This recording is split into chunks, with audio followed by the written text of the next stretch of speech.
Bonjour les yogis, aujourd'hui défi numéro 4, Sirsasana, la posture sur la tête. On va voir 4 phases de progression. Restez là où vous vous sentez le mieux, n'essayez pas de dépasser vos compétences, pensez que c'est la patience qui permet petit à petit de réaliser les postures. Practice, practice, all is coming. Parfois il faut plusieurs mois pour parvenir à maîtriser complètement cette posture, donc surtout pas de pression. Première étape, vous me suivez, je vous conseille de faire toutes les étapes, de toute façon ça fait du bien à tout le monde et ça nous permet de nous mettre dans le rythme pour continuer à faire la progression jusqu'au bout de la 4e étape, même si vous avez déjà maîtrisé un petit peu cette posture. Par ailleurs, ça permet de finir l'échauffement. Avant les défis, rappelez-vous, on fait toujours un petit échauffement. Ça peut être la salutation à la lune, ça peut être la salutation des guerriers, ça peut être la salutation au soleil, ça peut être ce que vous voulez, mais pensez à vous échauffer avant. Là, on suppose que vous êtes déjà échauffé. Première étape, c'est face au mur. Très important pour tous ceux qui débutent. On croise les doigts. On va venir caler le sommet de son crâne dans les paumes de main, face aux paumes de main. Les paumes de main, on va les poser sur le tranchant des mains, à peu près à 10 cm du mur. L'écartement des coudes, il correspond à l'écartement des épaules. Donc vous placez vos mains comme ceci. Voilà, vous ne bougez plus les coudes et vous placez vos mains là. Placez-vous à 10 cm, vous allez caler la tête. Une fois que la tête est bien calée dans les mains, vous allez décoller les fesses en poussant sur les pieds. Et là, à partir de maintenant, vous allez commencer à appuyer dans les coudes, toute la longueur de vos coudes jusqu'aux mains, sur vos avant-bras, ils doivent exercer une pression complète. Jusqu'à ce que, en avançant toujours les pieds, laissez vos fesses aller, laissez vos fesses aller. Vos fesses, elles toucheront peut-être le mur, mais peut-être pas, très certainement pas. Les pieds vont décoller avant que les fesses ne touchent le mur. Gardez les jambes pliées. Et voilà, vous êtes déjà dans la posture de Sirsasana. Pour prendre confiance par rapport à l'espace arrière, laissez les pieds aller contre le mur. Hop, les pieds touchent le mur, vous voyez que vous êtes vraiment tout près du mur, mais vous ne touchez pas le mur avec vos fesses. Ramenez les genoux, descendez-les. Prenez conscience dans la posture de la gestion de votre équilibre. On descend les genoux et on remonte les genoux et on vient toucher avec les pieds. On vient toucher contre le mur. Voilà. On pense, on exerce toujours une pression avec tout l'avant-bras et même avec le tranchant de la main et les poignets dans le sol. Et on écarte, on éloigne les épaules des oreilles. On est tonique sur le bas. On vient toucher et on revient. Revenez tout doucement. Enroulez bien le bas du dos. Les fesses touchent toujours pas le mur. Vous n'avez pas de crainte à avoir. Simplement le mur, il vous protège de cet espace arrière dont on a souvent très peur. On pose doucement les pieds. Et là, tout de suite, quelle que soit l'étape à laquelle vous êtes, on vient se mettre en balasana. Ça relâche la pression dans les cervicales. Et on se relâche en balasana, la posture de l'enfant. Restez 30 secondes, 1 minute. Là, on va faire court. On va se relever, mais pensez à rester suffisamment longtemps. Vous pouvez rester dans la posture si vous suivez la vidéo en même temps. Une fois que vous avez fait cette posture-là, rappelez-vous qu'en fait, cette posture de Sirsasana, elle se travaille vraiment étape par étape. Et qu'il ne faut surtout pas vouloir brûler les étapes. Une fois que vous êtes à l'aise dans cette posture contre le mur, vous allez faire la même chose. C'est l'étape 2, mais éloigné du mur. On repart, on recroise les doigts, on vient mettre le sommet du crâne dans les mains, les coudes sont à écartement des épaules, on déplie les pieds. Ça bascule un petit peu le bassin et là les pieds vont monter tout seuls. Et le bassin se positionne. Vous n'avez plus le mur, donc là il reste un problème un petit peu affectif de penser à qu'on va peut-être passer en avant de l'autre côté. N'ayez crainte, même si vous roulez en avant, il ne va rien vous arriver. Mais si vous avez maîtrisé contre le mur, vous allez parfaitement maîtriser ici. Et là, vous allez monter, déplier les genoux, descendre,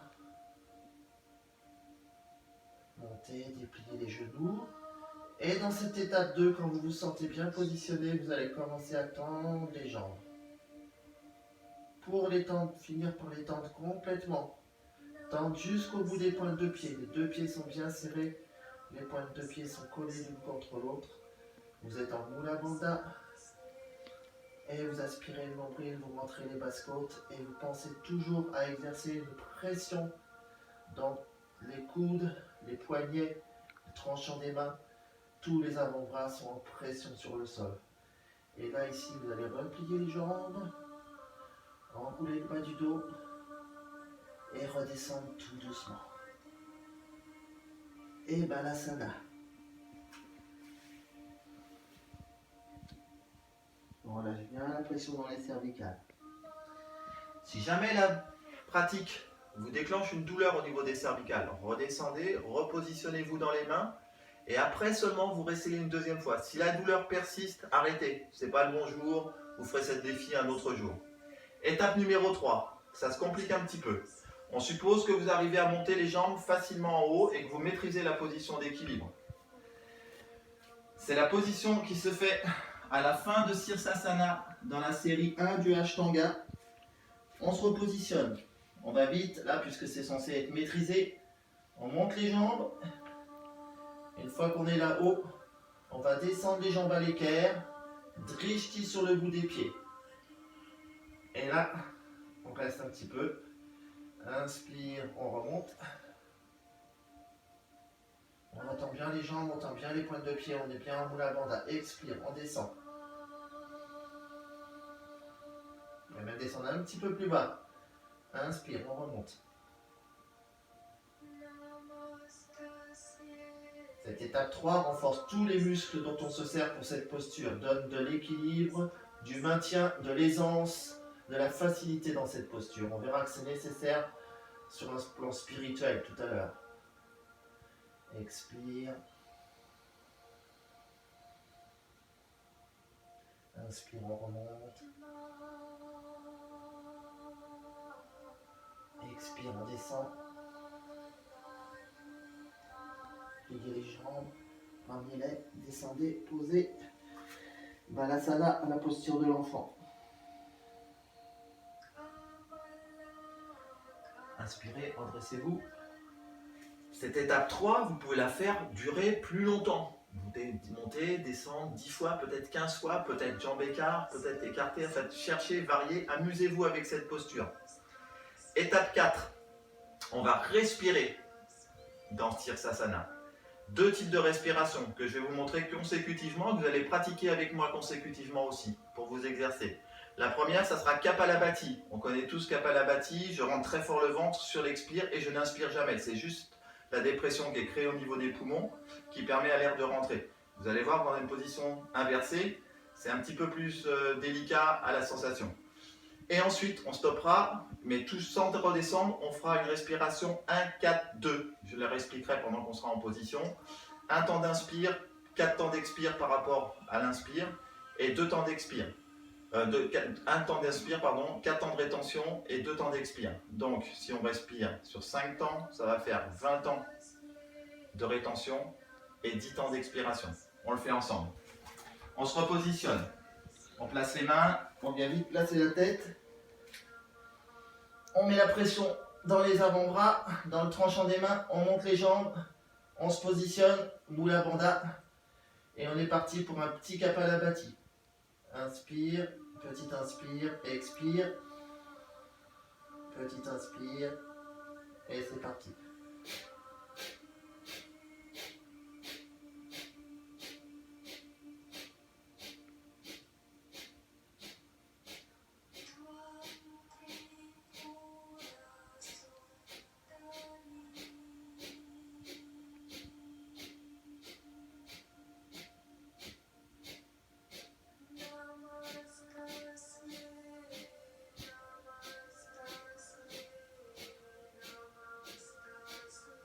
Inspire.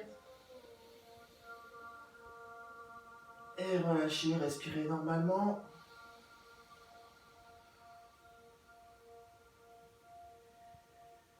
Et on va enchaîner sans descendre une respiration 1-4-2.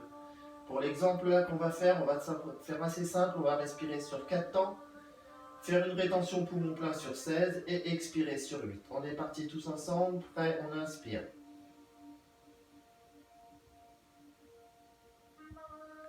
Rétention.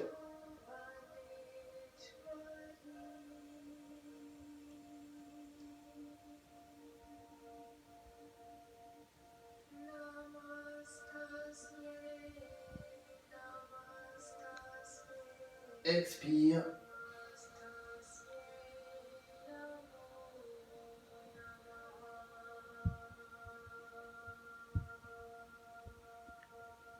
Inspire 4.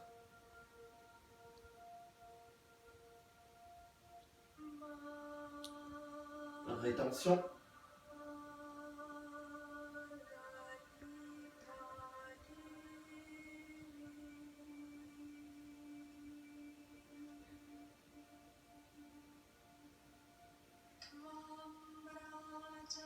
Expire 8.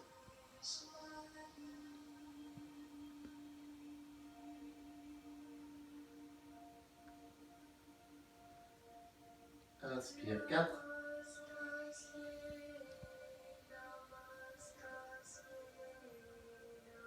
Rétention.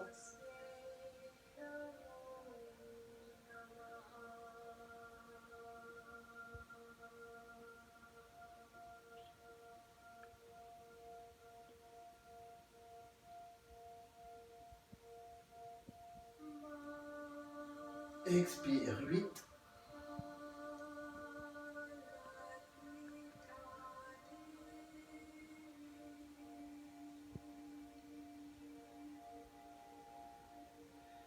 Relâchez, respirez normalement.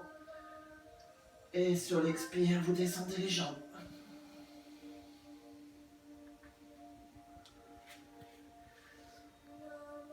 Voilà les yogis.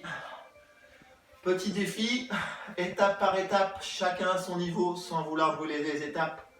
Une fois que vous arrivez à la respiration sur l'étape 4, essayez peut-être 3 minutes, 4 minutes de Kapalabhati, redescendez et peut-être le lendemain, vous essayez 3-4 minutes de respiration 1-4-2.